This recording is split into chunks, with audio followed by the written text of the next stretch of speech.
This past June, protesters descended on San Francisco during the 2004 Biodevelopment Conference, the world's largest gathering of innovators in the biotechnology industry. Chief among the protesters' complaints was that the industry is involved in privatizing what they call the commons, or those things that they believe should be communally owned and necessary to sustaining life on Earth.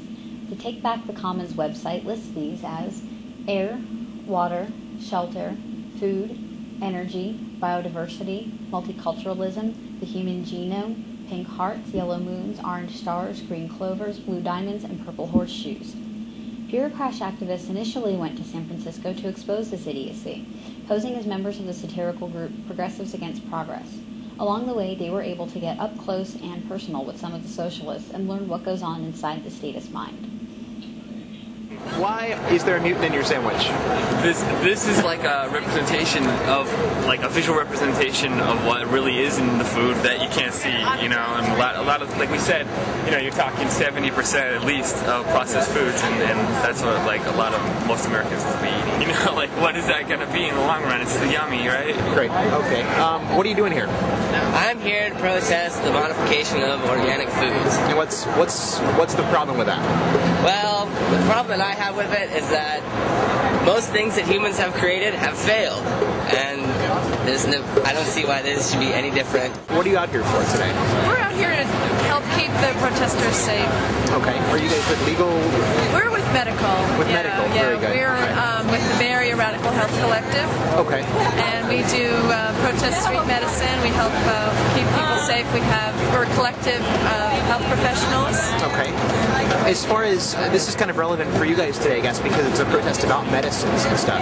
Are you guys using any medicines made by corporations when you're out here? How does that work exactly? What's being done to stop using corporate medicine to help these people? Right. We have, at the Convergence Center, we have a large selection of herbs, actually, and tinctures and herbalists and acupressurists and healers who are available to help with alternative healing modalities. I don't know what they're doing to the food, and I don't think it's safe, and I don't believe in the reasons for the genetic modification either, because it's not for my benefit, it's for the benefit of shippers. Okay. Thanks for coming.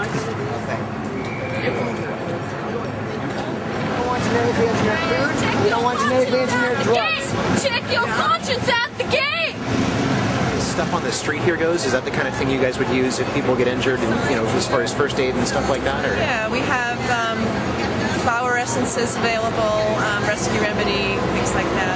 A lot of people are saying that the genetically modified foods are actually, they're going to produce more and going to help solve world hunger and things like that. How would you respond to something like that? Is it worth the risk, is I guess what I'm asking. No, it's not worth the risk. And it's just going to be creating new things, and it's so untested, and they're just launching on such a big scale and saying it's the solution. It's the totally wrong way. It's a technological solution. Yeah. It's a small thing, and what they really need to do is have free health care. You know, it's like such a simple solution. They need to have free food, free housing. We need to take care of humanity right now. We don't need higher tech solutions. We have quite simple solutions of redistribution of the wealth.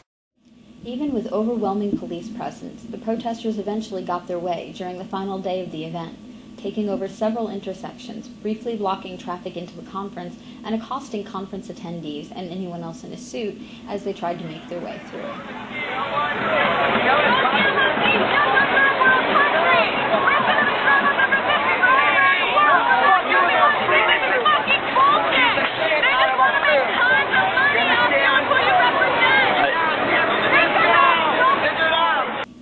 Despite their initial plans to remain undercover, Crashers eventually decided they couldn't tolerate the abusive treatment these innovators were receiving any longer. They decided to hold an impromptu pep rally for progress, holding up signs and thanking the biotech representatives for their work. Once again, Bureaucrash succeeded in adding the voice of reason to an otherwise mindless